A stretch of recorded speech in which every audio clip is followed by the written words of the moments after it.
Thank you. Good morning, church. Yes, I will be. Yes, it's good we read the whole chapter this morning so that it gives us. I'm sure we've all read this chapter several times over our lifetime. So this is more like refreshing ourselves with the facts of the story.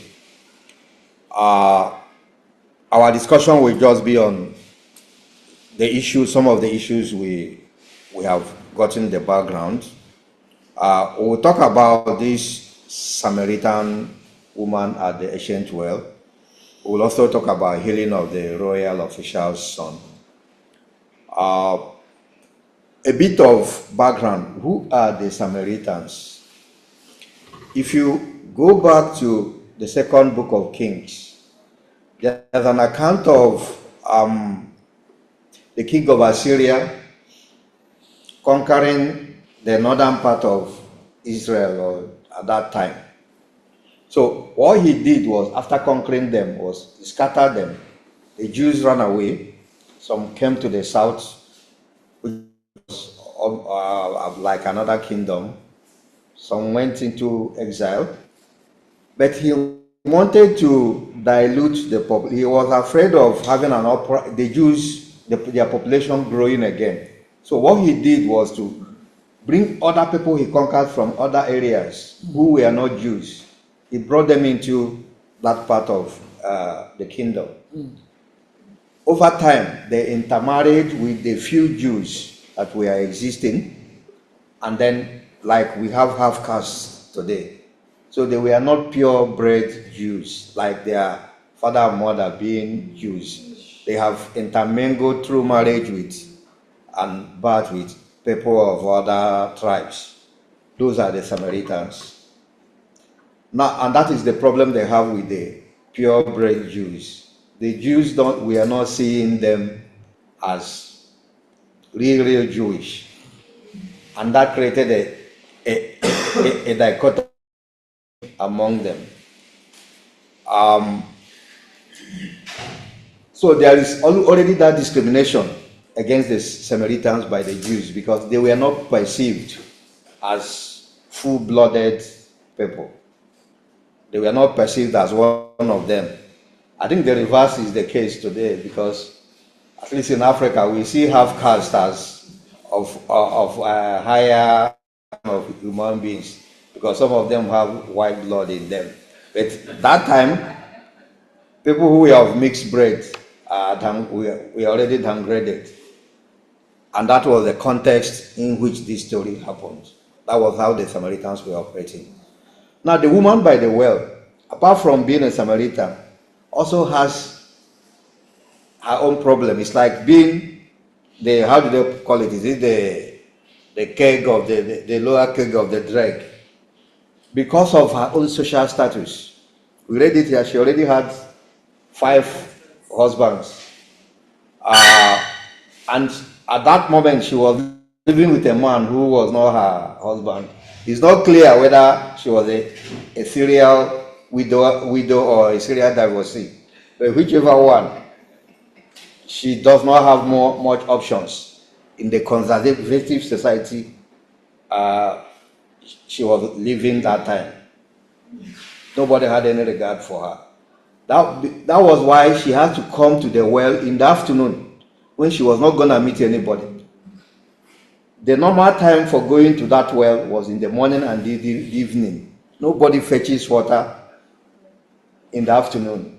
That's why she has to come at that time when she's not going to meet anybody because she's going to suffer a lot of abuse and shame. That was what brought her to the well at that noon when Christ was passing.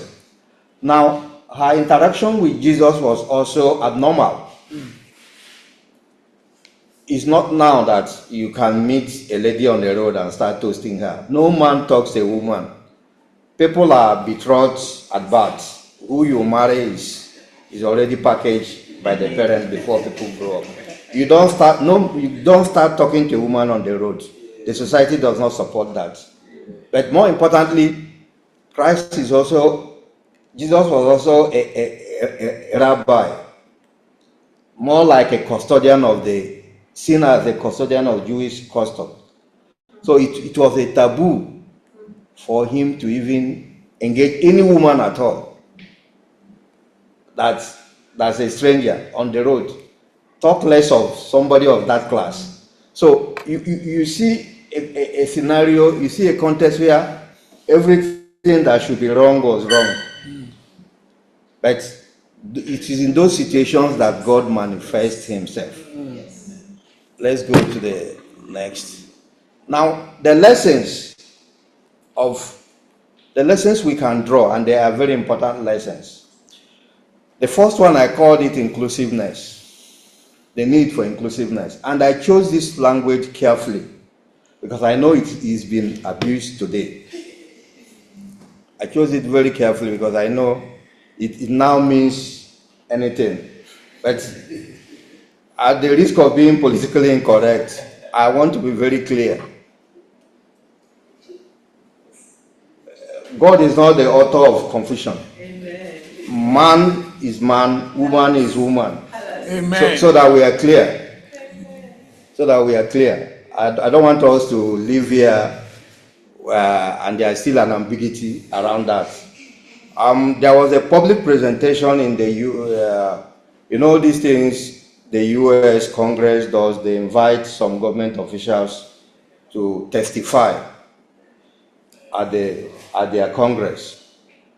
It's very recent. One of the medical doctors who is a Democrat, and of course, they believe in everything. One of the legislators, one of the U.S. senators, asked her a very poignant question. Can a biological man get pregnant? I think my 5-year-old daughter can answer that question, but a medical doctor couldn't answer that question. Wow. She went into all manner of explanation, and the man was saying, "No, you're not answering my question. This is a yes or no answer. Can a biological man get pregnant?" And she couldn't answer it. That was when I knew that there's a problem all over everywhere. It's a recent event. So we are talking of inclusiveness here, but it's not madness. We are not talking of madness when we mean inclusiveness. What we mean there is, as Christians, we need to break barriers. We can't continue to sustain discrimination. There are certain cultural or traditional practices that has held us as Christians. And it's important for us to recognize them and break them. If it is not of God, if it does not lead us to God, it may have no place in our lives. Growing up in my village, we had one reverend father who fought the whole community over certain practices. The interesting thing is that some of these barriers are not fetish. It's very easy to recognize the ones that are very fetish and run away from them. They are very subtle, everyday practices that people have been desensitized on. So you may not even see it as a big deal because most of us grew into them. So this father observed that when a woman gives birth, she stops coming to church until they dedicate the child. So the woman stays away from church. At times it could be up to 6 months, 8 months, 9 months, depending on them, when the family will be ready to do the child dedication and also do all the ceremonies. And he started questioning it. He said, "What sort of nonsense is this? I see these women go to market.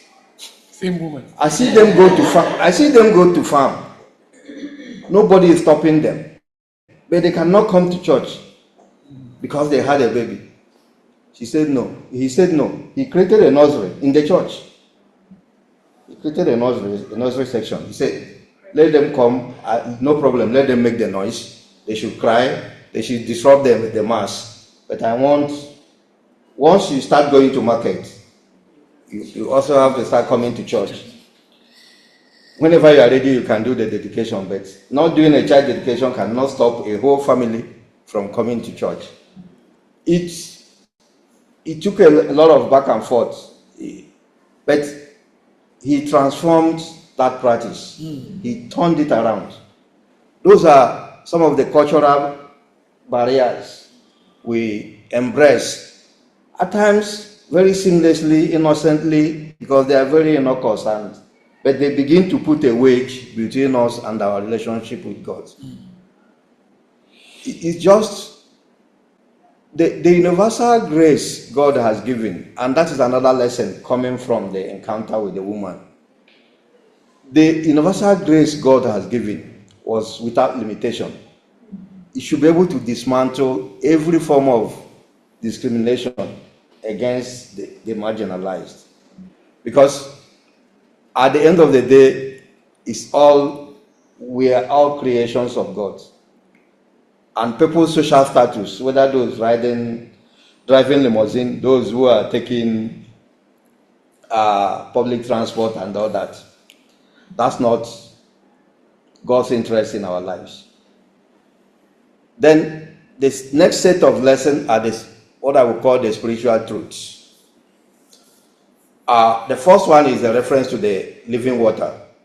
And let me also give a background to the living water in the context of that history. Living water actually means water flowing from a spring, in contrast to water from a well. Water that is flowing, maybe you call it a river, a stream, spring water. That time is very expensive, okay, because we are talking of a desert region. Mostly they have wells, you hardly have streams. So they prioritize what they call living water and use it for only special ceremonies, like when they want to cleanse to enter the temple or into the holy, they use it for special ceremonies. It's like maybe having this bottled water in the 70s or 80s. It was not common then. It's something you get in exclusive occasions. So that was the real practical use of living water. So when Christ was drawing a contrast between living water and the one from the well, he's not just talking of the eternal gift of eternal divine gifts. He's also talking of something of a higher value. He's also making a reference to something that has far more value than what the water from the well. But the real implication is that whatever is a divine gift does not end. Because that well is worldly to the extent that it's traceable to Jacob, which is a human gift. If any human gift is short-lived, it will end. But God's divine gift will remain eternal. And it's quite interesting that as human beings, we are not deliberately seeking for that eternal gift. We tend to pay more emphasis on the short-lived ones. Then there was also a reference to true worship, worshiping in spirit and truth. I will also contrast that to worshiping in the mountain and worshiping in the temple. Now, because of this dichotomy and discrimination against the Samaritans, they are also not allowed in the temple. It's the purebred Jews that are free to go into the temple and worship at any time. So those Samaritans were worshiping in the mountain. That's where they can find the seclusion. That's where they can create the privacy to worship, because they are not allowed freely in the temple. So they go to the mountain. Christ is telling them that both the mountain and the worshiping in the temple in Jerusalem is not the destination. He's now talking of worshiping in truth, spirit and truth. And it comes to the worshiping of God at the individual level. This is where the personal experience with God comes in. Because it's possible to create any impression, but we all can tell ourselves the truth. That is the reference to the truth. Is truth at that individual personal level, because everyone knows himself. If we are truly following God's precedence, we know. Despite whatever picture we have, impression we have at the public. Like they say, every human being has three personal. There's a public personal, which is what we project, what we want the people to believe, or what image we want to communicate publicly. Even though at the very core of ourselves, that may not be what we think. It's just like a boss coming in to upset you. You are not likely to, spring up and shout back at him at that time. You manage yourself. That's the public persona. Deep within you, you are sitting with anger. You are not happy with him, but you cannot tell him off. So the truth is that you are not happy, but that is the worshiping God at the personal level. You see, somebody asked me at the time that, do you have a personal experience with God? It's very easy to conform to a group identity. Okay? It's very easy to conform to a group identity. We gather in church, we gather for evangelism, which are also good. But that personal conviction is what drives our daily lives. That's personal experience, where we get convinced at the deep personal level that I have decided to be a Christian, or I am going to follow. Those minute decisions we make, at the time you make those personal decisions, those are what definitely counts. Then spiritual priorities. What are we prioritizing is another lesson. What can we forego for the sake of the gospel? This man was offered food because he was hungry, but he said, no, I have other work to do. It is important. Okay. It is important for us at any point in time. What is it we can give up for the sake of our belief? And there was something the woman did that is quite interesting. After her encounter with Christ, she could have gone home quietly. That was an option. After all, she was despised by the society. But she threw that guardrail to the side and went to bring people to God. That creates for us an obligation to bring others to our faith. You cannot believe, we cannot believe, and it's about us alone.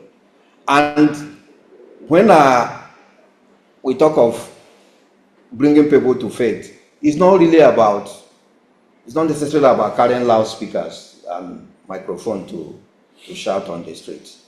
Our daily lives is enough evangelism. What we communicate is enough evangelism. There was also this story of a new pastor that was sent to a church. It has been announced in the church that he is coming that day. So people packaged themselves, dressed very well, brought gifts waiting for him. But he came very early before any other person, in tattered clothes, and sat by the door of the church, begging. Nobody spared a dime for him. Nobody spared. He was begging everybody, including those that have arranged mighty gifts for him. He was begging them for something to eat because he was in tattered clothes. Everybody ignored him. But when the church now gathered full, he now walked into the church. They were still pushing him away until he removed the tattered clothes he was wearing and announced himself as the new pastor they are expecting. So how do we live? How do we live this evangelism? Then the encounter with the royal official was also another interesting story about faith. Remember, at this point, the stories that has been heard, this is about the second miracle also that Christ performed. The stories that have been heard about him at this point was somebody that performs miracles. So anybody coming to him for any assistance will expect signs and wonders. But he asked this man to just go. He said, just go. You don't have a problem anymore. It's not without doing anything. And this man traveled distance. It's not just that he walked out of his house. If you check, it will take more than a day or two. Because when the servants now met him, they told him the miracle happened the 7th hour of yesterday, yet he had not reached home. He was still on the road. So he would have traveled a very long distance. The point is that our God is not far. He is always near us. And it is also interesting that to note that at the point of our desperation, when there seems to be no other way, he will show up. Amen. Definitely. I can understand when one has a child who is sick and desperately looking for cure. My first son, when he was less than 6 months, he suddenly took ill that no one could explain. He was having difficulty breathing, but the doctors were not able to diagnose anything. So we are going in and out of the hospital. They will admit him, keep him there for 2 weeks. Remember, he was still less than 6 months. And the day he comes back home, he will start again. It was so that we were even wondering whether, being Africans, whether anybody around is playing any games on the family. So we kept praying. Nothing was changing. So at the hospital itself started despising us. It's like, go home, we cannot help you. But I was watching this boy struggling to breathe. Once he lies down, he's gasping for breath. So in the absence of having a doctor attend to him, we could only pray. So one day my mind told me, can you research these symptoms you are seeing? And this is also a boy that cannot talk. So we don't even know truly what, we can only guess. That time, Google it's not now that all of us have Google on our phones. I had Google only on my office desktop, not even laptop. So I went to the office that morning, keyed in all the symptoms I was able to observe on the boy, and asked what are the likely illnesses. Of course, Google gave me a list of over 1,001 illnesses, and I read them one by one until I came across one that said that there are some pneumonia that is that the infection is deep in the respiratory system that can give that kind of symptom. But because it's right inside the lungs, the person is not coughing and it's not easy to diagnose except through X-ray. So I just went home, carried the boy, went back to the hospital. I called the doctor. I said, do X-ray on this boy. He said, no, that he's less than 6 months. Nobody can do X-ray. I told him, I said, you are going to do the X-ray on this boy. Now, we went into a long debate. I said, if you want indemnity, I will sign that you will do X-ray on this boy. Eventually, after so much, I signed the indemnity. I said, do it. He prescribed that they take the boy to the radiologist and do X-ray. And they did the X-ray. It was an in-house facility. So within 10 minutes, the result of doing the X-ray, they brought this thing. He took one look at those slides. He took one look at it and called me. He said, are you a medical doctor? I said, no, I'm a bloody accountant. He said, your son's lungs is infected. And that's the problem we're having here. Because of that, there was another child that was having a similar symptoms. He also asked them to do the X-ray on the child. And the child had the same problem. So they kept 2 of them in the same place and treated them over 3 or 4 weeks, and they got well. The point I'm trying to bring out from that personal experience is that God is capable of manifesting himself In different ways. when there are seemingly no solution. Amen. Amen. So people of God and my dear friends and brothers and sisters, the readings today and the lessons we have learned calls on us to examine our individual lives in our journey of faith, so that we can evaluate how our larger society and group thinking has distorted our personal beliefs, our values, and our knowledge of God. We also need to check our barometer in relating with others, so that it must be based on our common humanity and the call to serve all without discrimination. So let us therefore pray that our trust and faith in God, which is anchored on his living words, will continue to hold true, even in the most desperate situations of our lives. May God bless us all. Wow.